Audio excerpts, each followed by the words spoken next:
Meus amados irmãos, nós vamos abrir a palavra de Deus, a carta de Paulo aos Efésios, capítulo 6. Esse texto diz assim: quanto ao mais, sede fortalecidos no Senhor e na força do seu poder, revesti-vos de toda a armadura de Deus, para poderdes ficar firmes contra as ciladas do diabo, porque a nossa luta não é contra o sangue e a carne, e sim contra os principados e potestades, contra os dominadores deste mundo tenebroso, contra as forças espirituais do mal nas regiões celestes.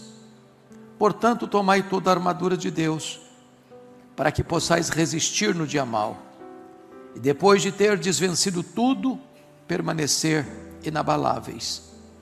Estai, pois, firmes, cingindo-vos com a verdade, vestindo-vos da couraça da justiça. Calçai os pés com a preparação do evangelho da paz, embraçando sempre o escudo da fé, com o qual podereis apagar todos os dardos inflamados do maligno. Tomai também o capacete da salvação e a espada do Espírito, que é a palavra de Deus, com toda a oração e súplica, orando em todo o tempo no Espírito, e para isto vigiando com toda perseverança e súplica por todos os santos, e também por mim, para que me seja dada no abrir da minha boca a palavra, para com intrepidez fazer conhecido o mistério do Evangelho, pelo qual sou embaixador em cadeias, para que em Cristo eu seja ousado para falar, como me cumpre fazê-lo. Amém. Eu quero trazer como tema desta mensagem: estamos em guerra. Estamos em guerra. E eu não estou me referindo a esta guerra que está aí, e os noticiários recordando e reportando todo momento, a toda hora. Eu não estou me referindo a esse caldeirão, esse barril de pólvora que é o mundo hoje, nação contra nação, reino contra reino. Eu estou falando de uma guerra mais perigosa, uma guerra que não alcança apenas um grupo ou outro das nações, mas todos os seres humanos, sem exceção. Uma guerra mais renhida, de consequências mais danosas, onde não há campo neutro. Nós estamos em guerra, uma guerra espiritual. E quando você fala de guerra espiritual, há dois perigos gravíssimos que precisam ser evitados nessa batalha. O primeiro deles é subestimar o inimigo. Não se fala numa guerra responsável, onde você não sabe contra quem você está lutando, quais são as armas do inimigo, quão poderosos eles são, quais são suas estratégias, quais são suas armas, quais são seus pontos de ataque, de defesa. É preciso conhecer a força deste inimigo, e é muito perigoso você entrar nessa guerra de cara limpa. É muito perigoso você achar que você pode enfrentar essa batalha com armas carnais. É muito perigoso você não entender contra quem você está lutando, ou subestimar o poder deste inimigo que você precisa enfrentar. Subestimar o inimigo é um risco fatal. Talvez um dos grandes, dentre tantos prejuízos que o chamado movimento de batalha espiritual trouxe, distorcendo a verdade, é que muitos olharam para o inimigo como se fosse uma formiga inofensiva, e começam a falar palavras e gracejos que não têm qualquer amparo nas Escrituras. A Bíblia diz que nós não podemos subestimar o poder do inimigo. A Bíblia diz que nós precisamos nos acautelar e vigiar, porque este inimigo é terrível. Ele é poderoso, ele é maligno, ele é assassino, ele veio para roubar, para matar, para destruir, e precisamos de armas espirituais poderosas em Deus, para destruir fortalezas e anular sofismas. Então este é o primeiro perigo que precisamos evitar. Mas há um segundo perigo, que é o perigo de superestimar o inimigo. É de achar que ele está no mesmo nível de Deus, como se o diabo fosse uma espécie de páreo para Jesus. Na verdade, o nosso Deus é único, é incomparável.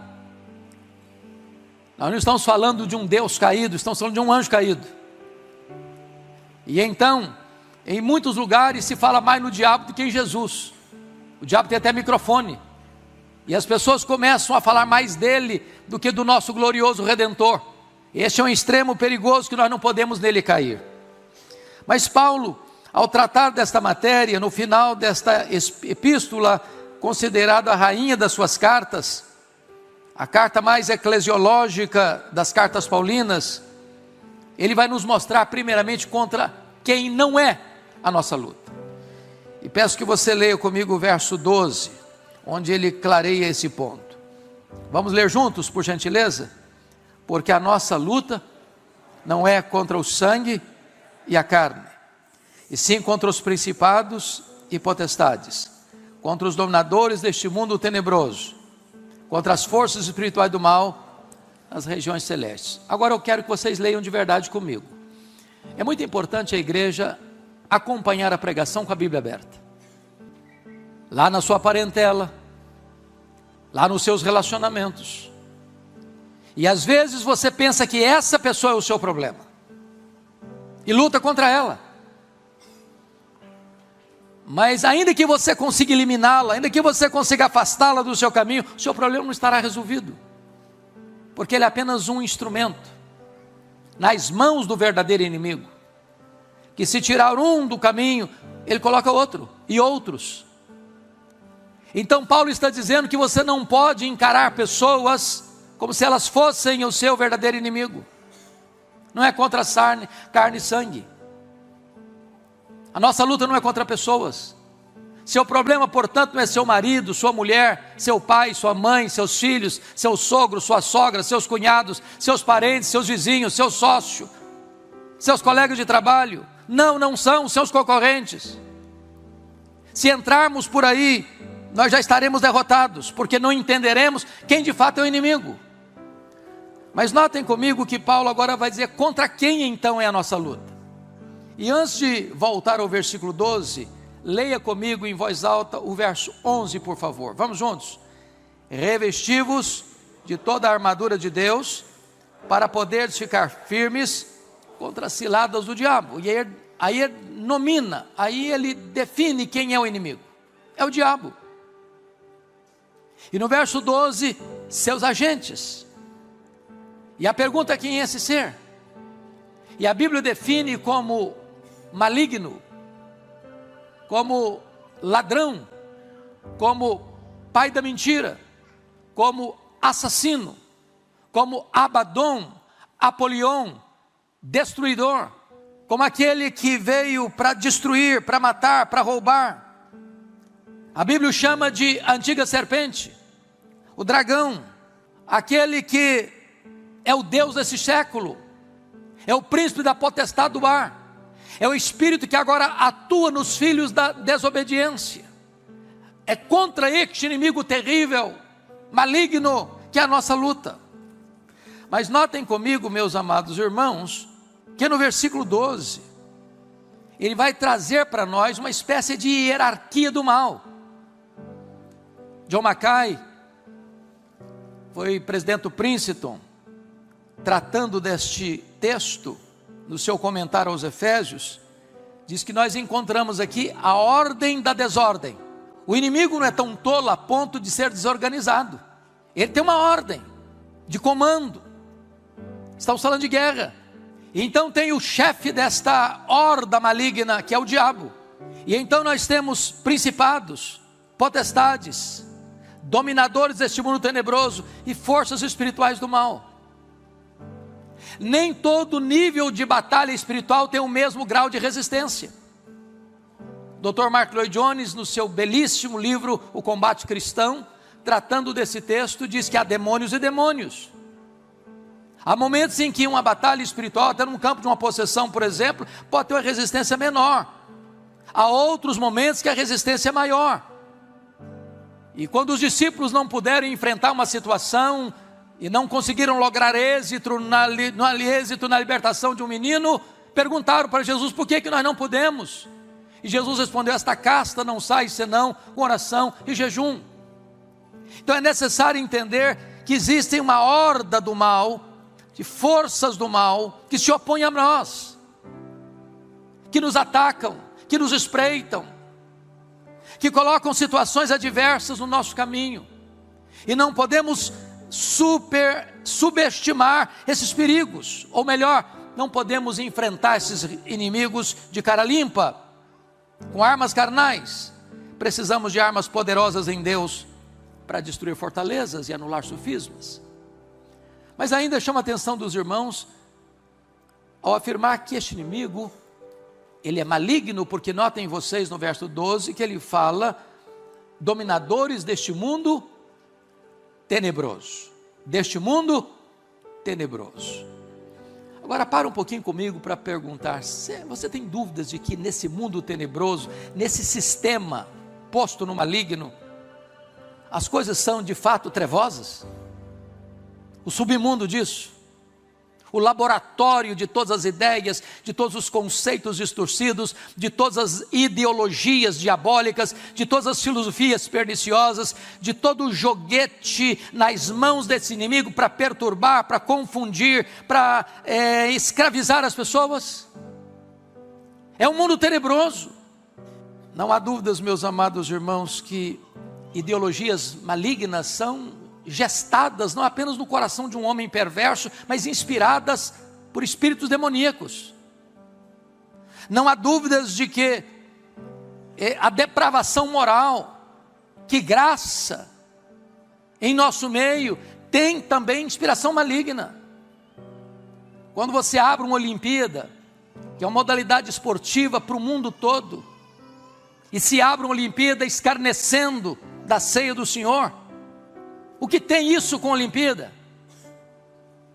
A não ser uma tentativa de escarnecer da nossa fé, do cristianismo, daquilo que foi mais sublime no ministério de Jesus, que foi a inauguração da nova aliança em seu sangue, uma profanação.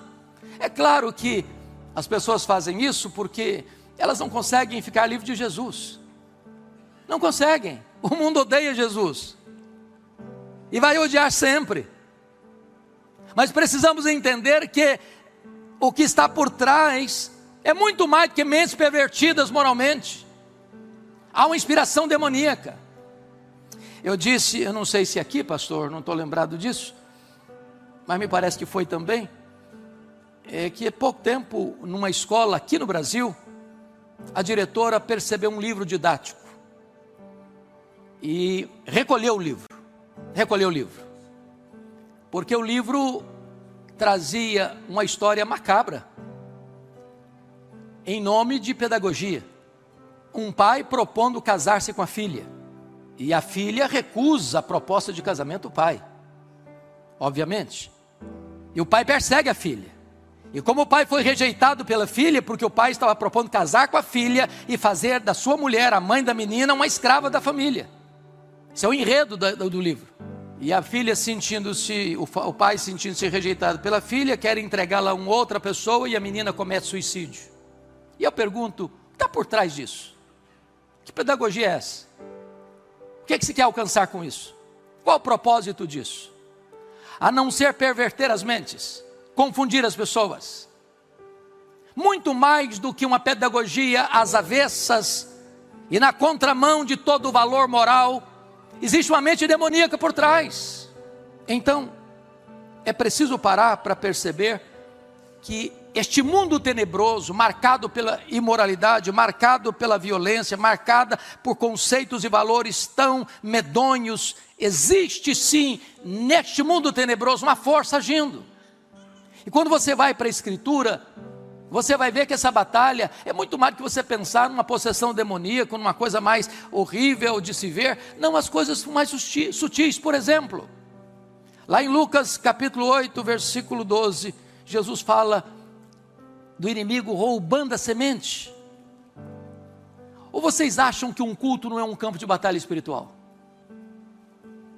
Onde a palavra de Deus está sendo pregada, e de repente o inimigo vem e rouba a semente.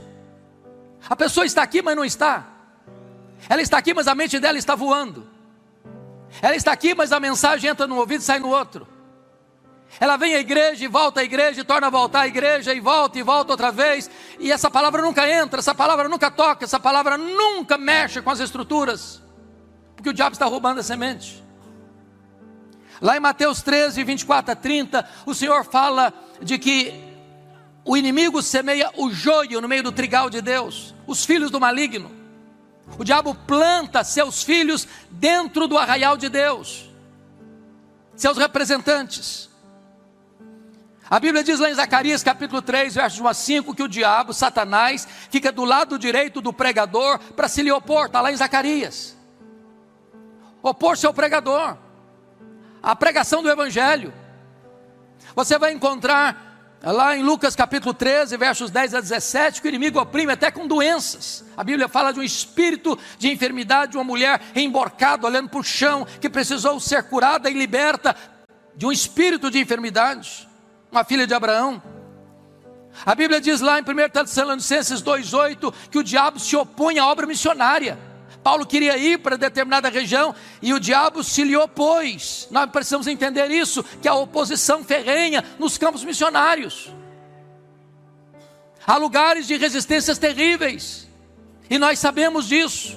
A chamada janela 10/40, quantas lutas, quantas provas, quantas batalhas, quantas prisões, quantas perseguições, quanta dificuldade.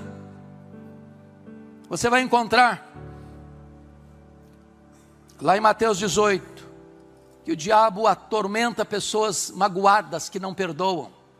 E as pessoas que guardam mágoa no coração, pessoas que não conseguem perdoar, pessoas que ficam com o coração cheio de azedume, são entregues aos verdugos, aos flageladores, não tem paz. A Bíblia diz lá em 1 de Pedro, capítulo 5, 8, que o inimigo tenta intimidar, é como um leão que ruge. E quando você começa a ler sobre a história dos animais, das bestas feras, o leão não ruge para atacar. Quando o leão está atacando uma presa, ele não ruge. Ele ruge para espantar a presa, para fazê-la apartar-se do bando. E quando ela aparta-se do bando, então ele ataca. Ele é como um leão que ruge, tentando afastar alguém dos caminhos de Deus, tentando afastar alguém da comunhão da igreja, tentando afastar alguém da frequência regular à casa de Deus. E quando a pessoa fica vulnerável, ele ataca, para intimidar. É por isso que ele ruge. Mas a Bíblia diz que ele até se dissimula como um anjo de luz.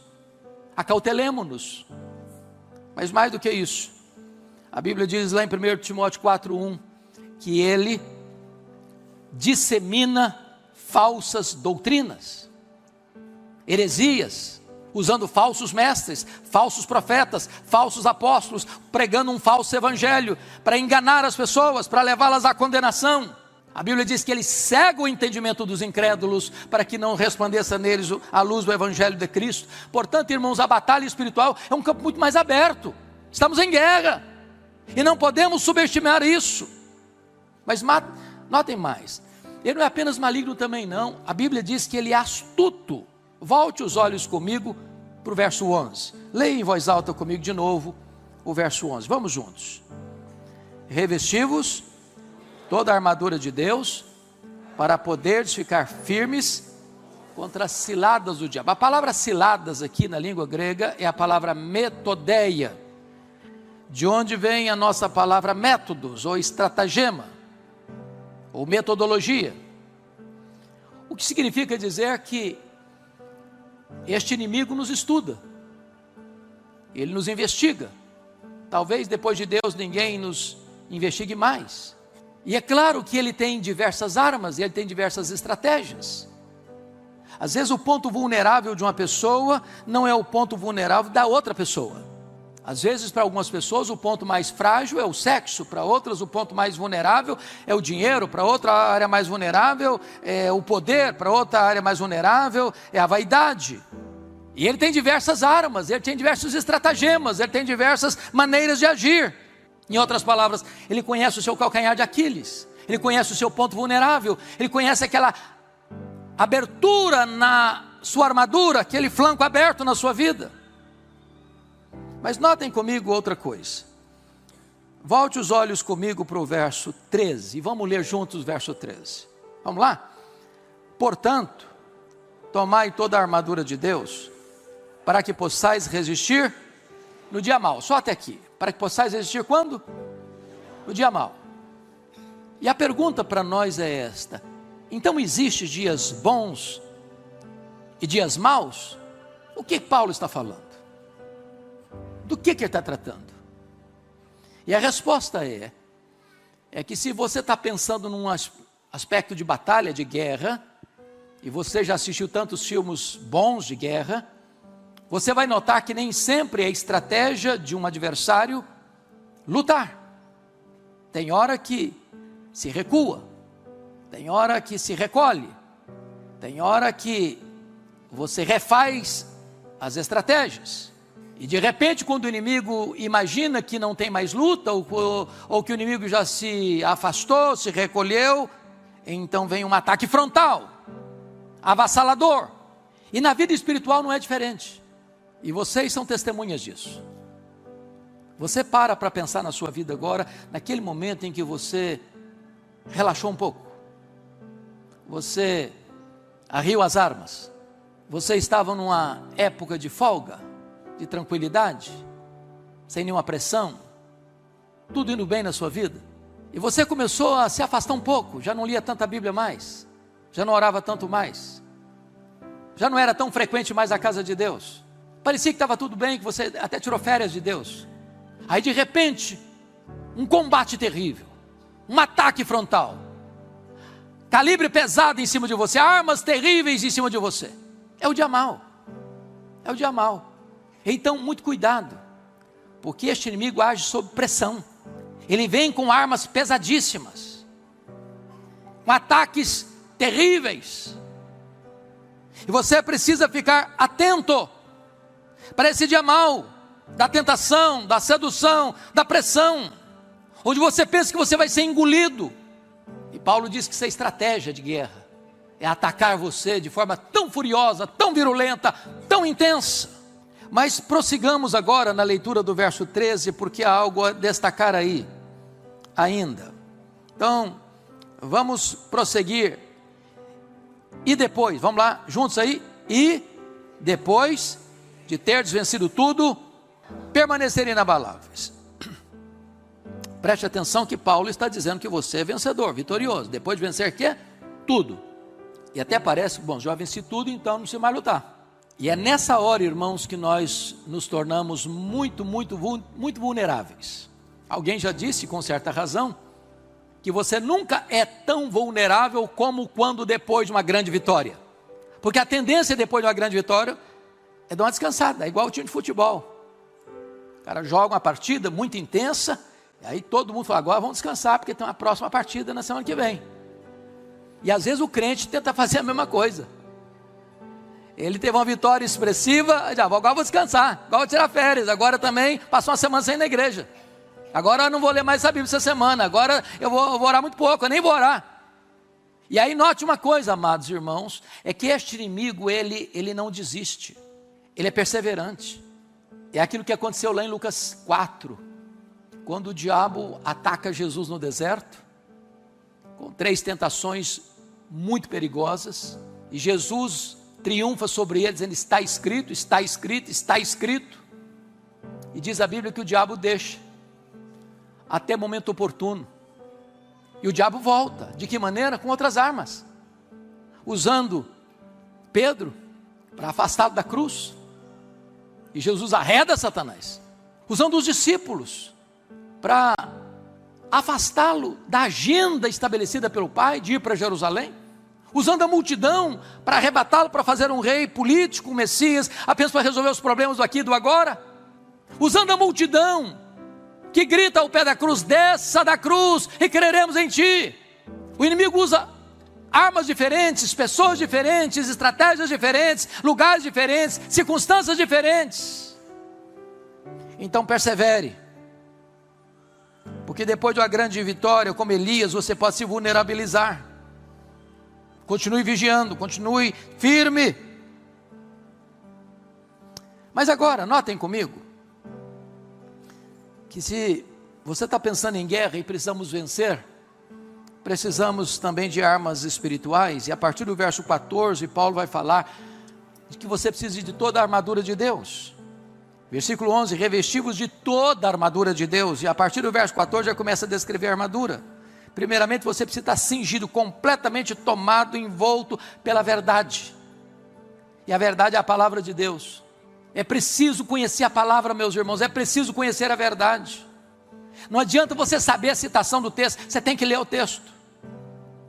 É por isso que didaticamente, pedagogicamente, é tão importante que na hora do culto você repita o texto, porque você está lendo, você está proferindo, você está ouvindo, e você precisa internalizar essa verdade. Mas notem mais, versículo 14, vestindo-vos da couraça da justiça. Essa couraça cobre todo o peito. E a não ser que você esteja debaixo da justiça de Cristo, por causa do sangue de Cristo, você não pode enfrentar essa luta vitoriosamente. Versículo 14, estai pois firmes, cingindo-os com a... Versículo 15, calçai os pés com a preparação do evangelho da paz. A não ser que você esteja firmado neste evangelho da paz, que reconciliou-nos com Deus, não há esperança de vitória. Versículo 16, embraçando sempre o escudo da fé, com o qual podereis apagar todos os dardos inflamados do maligno. Vamos entender um pouquinho isso aqui. Esse escudo da fé era o escudo que cobria você, o corpo inteiro. E o dardo inflamado, você já viu, as guerras daquela época eram guerras com flechas, com fogo. E então o soldado pegava o seu escudo e aquela flecha batia nesse escudo e se apagava. E a pergunta é, o que são esses dardos inflamados do maligno? Eu gosto da explicação do Dr. Mark Lloyd Jones. Ele diz o seguinte: o dardo inflamado do maligno é aquele pensamento que povoa a sua cabeça ou passa pela sua cabeça, mas não é o que você crê, não é o que você quer, não é aquilo que você pensa, não são os valores que você adota. Deixa eu fazer uma pergunta muito honesta para você. Você já ficou escandalizado com você mesmo alguma vez? Ou isso só acontece comigo? Vocês são mais crentes do que eu. Você já pensou alguma coisa e diz, meu Deus, não sou eu que estou pensando, não é possível. Eu não creio nisso, eu não quero isso, eu não aceito isso. Então Mark Lloyd Jones diz o seguinte: qualquer pensamento que passe pela sua mente, que não é seu, não é o que você crê, isso é um dardo inflamado do maligno. Como dizia Lutero, você não pode impedir que um pássaro voe sobre a sua cabeça, mas você pode impedir que ele faça ninho na sua cabeça. Não acolha esse pensamento, não nutra esse pensamento, não cultive esse pensamento, porque pode destruir você. É como uma seta venenosa, é como um dardo inflamado do maligno. É o escudo da fé. Quando você vier esse pensamento, você diz, não é isso que eu creio, não é isso que eu aceito, não é o que a palavra de Deus diz, eu rejeito esse tipo de pensamento para mim. É o escudo da fé. E ele diz assim, versículo 17, tomai também um capacete da salvação. Ou seja, a palavra de Deus, a salvação dada pelo próprio Deus, precisa ser o seu capacete. Isso tem que estar na sua cabeça, na sua mente, no seu coração, o tempo todo. Você está salvo pela graça. O diabo vai dizer, não, você não está salvo coisa nenhuma, não, você não é filho de Deus coisa nenhuma, não, você não tem salvação coisa nenhuma, pois você precisa ter isso na sua mente, na sua mente, na sua mente, a salvação dada por Deus. Mas mais do que isso, versículo 17 diz que você precisa da espada do Espírito, que é a palavra de Deus. E aqui eu quero parar um pouquinho. Palavra de Deus como espada do Espírito. Nós vivemos, não tenho dúvidas disso, na geração mais empolgante da história da humanidade. Nós vivemos na geração que tem o poder de ter a Bíblia, irmãos, no nosso telefone celular, nas mais diversas versões.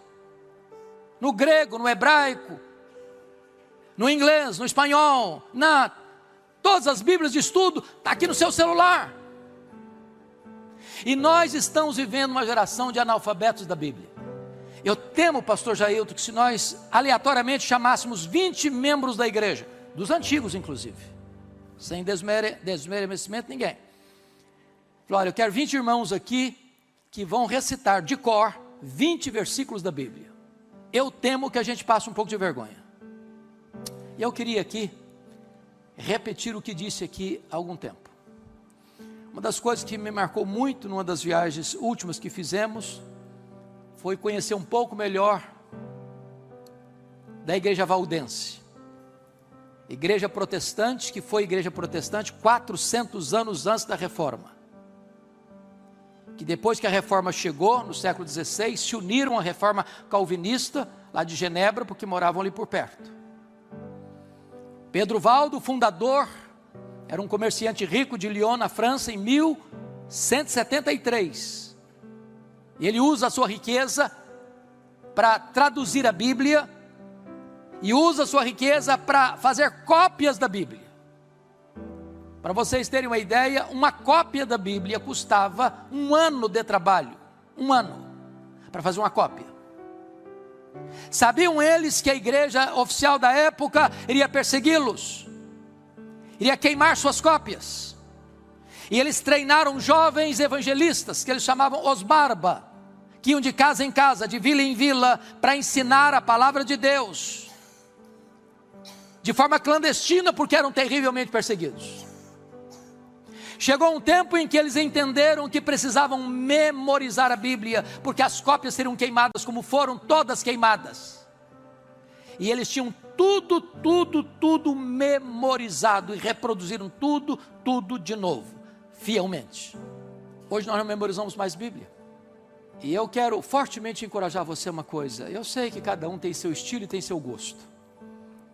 Eu gosto muito das brincadeiras do Arival. Às vezes ele tem brincadeiras muito boas, que ajuda a entender coisas. Ele diz o seguinte: telefone no celular, eu tenho, uso, mas ele diz o seguinte, que às vezes a sua Bíblia no telefone celular é um canivete, aqui é a espada. Na brincadeira dele é o seguinte: às vezes no canivete você tem o canivete, você tem abridor de lata, você tem outras coisas, e o camarada ao mesmo tempo que abre um texto da Bíblia, abre outra coisa, outra aba para lá, outra para cá, daqui a pouco ele dispersa. Eu queria encorajar vocês a trazer a Bíblia para a igreja. Eu quero encorajar você a ter sua Bíblia de estudo na sua casa, para você riscar, para você anotar, para você memorizar, para você decorar, para você guardar. Porque tem hora que não dá para recorrer a uma chave bíblica, tem hora que não dá para ir para o Google, tem hora que não dá para você consultar alguém, olha, né? É na hora, é batalha. Ou você tem na sua mente, ou você tem a espada na hora, ou você vai ser ferido e você vai ser atingido. É a espada do Espírito. Mas terminando, Paulo diz aqui que você precisa de uma outra coisa. Versículo 18, quem pode ler comigo? Aliás, toda a igreja comigo, vamos ler juntos?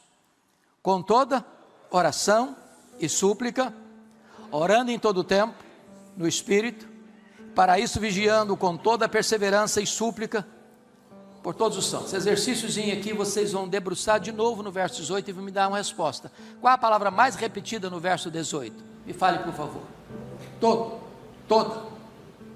Toda oração, todo o tempo no Espírito, toda perseverança, todos os santos. Então preste atenção nisso aqui. O tempo da oração, com toda a oração e súplica, orando em quando? Todo o tempo. Qual a natureza da oração? É oração e súplica. Qual a esfera da oração? No Espírito. Qual a vigilância da oração? E para isto, vigiando, com toda a perseverança. Qual o alcance da oração? Por todos os santos. O que Paulo está ensinando é que você põe toda essa armadura, a armadura de Deus, sem deixar nenhum flanco aberto. Mas tudo isso precisa, nessa batalha espiritual, ser regado por oração, oração, oração, oração. Dependência de Deus, totalmente. Mas eu quero concluir dizendo que nós precisamos, para vencermos essa batalha, do poder de Deus. Então, olhe comigo, por favor, o versículo 10. Vamos juntos? Quanto ao mais, sede fortalecidos no Senhor, na força do seu poder. Meus irmãos, nós somos fracos, vulneráveis, muito frágeis. Nós não podemos entrar nessa luta fiados na nossa própria força, na nossa própria capacidade, na nossa própria experiência. Nós precisamos do poder de Deus, do revestimento do poder de Deus. Não há cristianismo sem poder. O reino de Deus é poder. Quando a igreja está sem poder, Jesus abre um suspiro de angústia, de dor. Ó geração incrédula e perversa, até quando vos suportarei? Se você e eu estamos sem poder, não é porque não há poder, é porque nós não estamos buscando este poder, porque toda a suprema grandeza do poder de Deus está à sua, à minha, à nossa disposição. Eu preciso desse poder. Para que eu preciso desse poder? Paulo vai responder no versículo 19. Você pode ler o versículo 19 para mim, comigo, por gentileza? Vamos juntos? E também por mim, para que me seja dada, no abrir da minha boca, a palavra, para com intrepidez fazer conhecido o mistério do Evangelho. Leia o 20 também. Pelo qual sou embaixador em cadeias, para que em Cristo eu seja ousado para falar, como me cumpre fazê-lo. Duas coisas em destaque aqui. Paulo, irmãos, o grande apóstolo, está pedindo oração porque ele precisa de poder, de intrepidez, para pregar. Me permita dizer isso, pastor Jailton. Eu estou convencido disso, que nós precisaríamos nos preparar melhor para virmos à casa de Deus. E o que significa nos preparar melhor? Poderíamos orar mais pelo culto, orar pelas pessoas que vêm, orar pelos visitantes, orar para que alguns nós sejam desatados, orar para que Deus dê intrepidez ao pregador, para que Deus revista o pastor, porque quando há púlpitos sem poder, é porque existem bancos vazios de oração. Eu não tenho dúvidas de que se nós orássemos propositadamente, intencionalmente pelo culto, pelo pregador, nós teremos cultos mais dinâmicos, mais vivos, mais cheios da graça, com a palavra mais fortemente atingindo os corações. Isso levou o Charles Haddon Spurgeon, que foi o grande pregador do século XIX, a afirmar que a reunião de oração da sua igreja, ficar debaixo do púlpito na hora do culto, era a grande usina de poder que ele tinha para pregar a palavra. Igreja sem oração é igreja sem poder. E nós não podemos pregar a palavra com poder e com intrepidez, a não ser que nós sejamos revestidos com este poder que vem por meio da oração.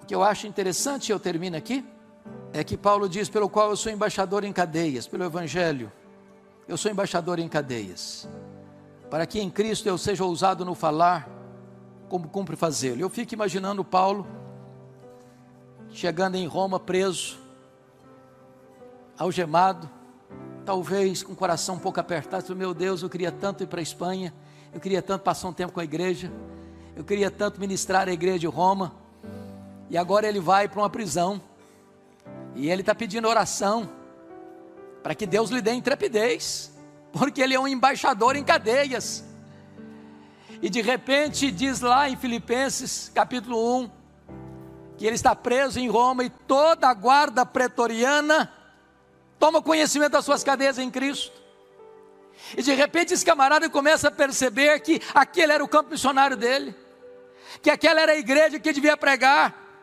que aquele era o cenário onde ele deveria falar com muita intrepidez. E em 2 anos que ele ficou ali, toda a guarda, não a metade da guarda, não 80% da guarda, que eram 16 mil soldados de escol, toda a guarda pretoriana foi evangelizada. E quando ele escreve a sua carta aos Filipenses, no capítulo 4, 22, ele diz, os santos vos saúdam, especialmente os da casa de César. O campo missionário foi aberto, e Deus lhe deu intrepidez para pregar.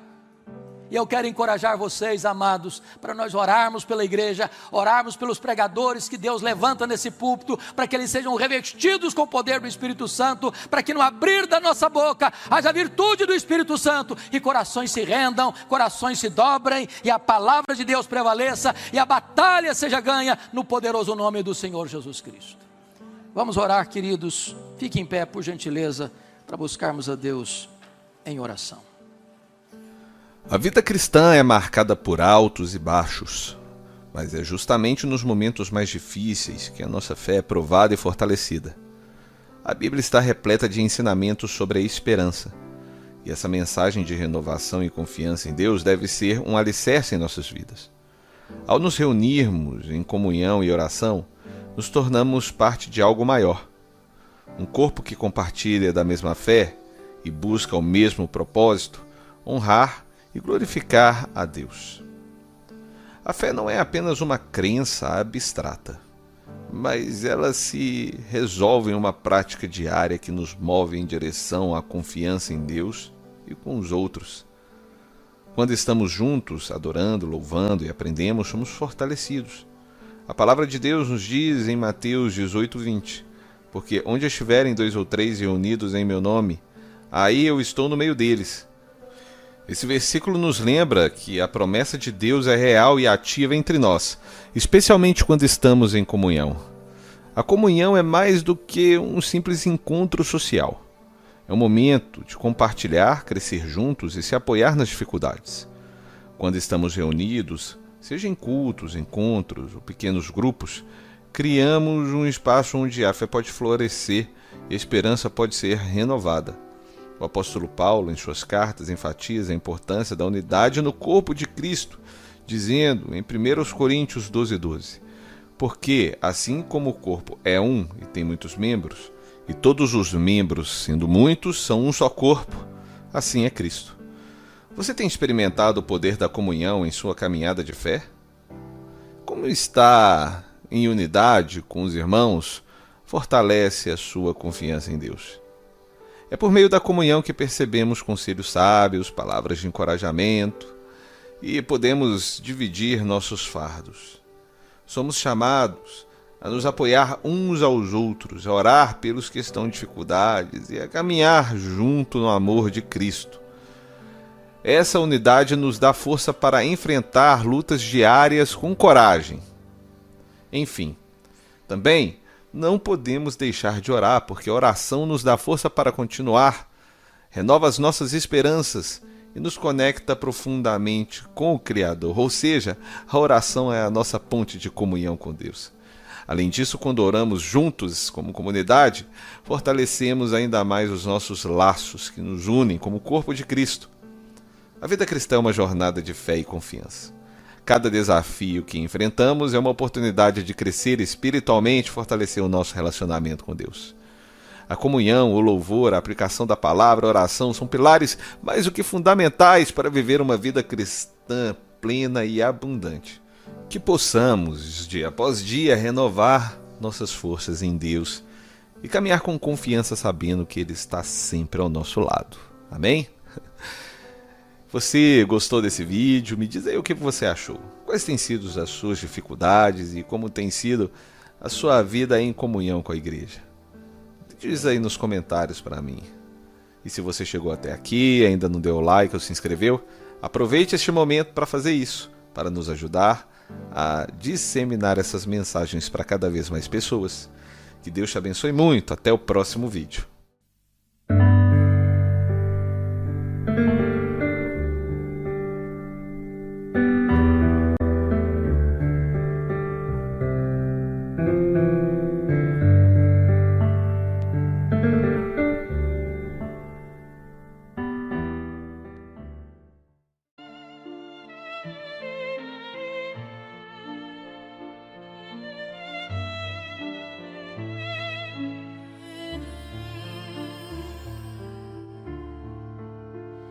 Beneath the stars we whisper dreams. A violin plays soft, it seems. The night unfolds its velvet wings. We dance on air like fancy things. A crescendo builds with every beat. Our hearts, they dance in perfect heat. The world is ours in silent screams. We're floating high on whispering dreams. Together we are one sweet song. The night won't be too late, too long. Our melody will carry on in every note where we belong. The orchestra, it swells to life. The strings, they cut the dark like a knife. Your voice an echo in my soul.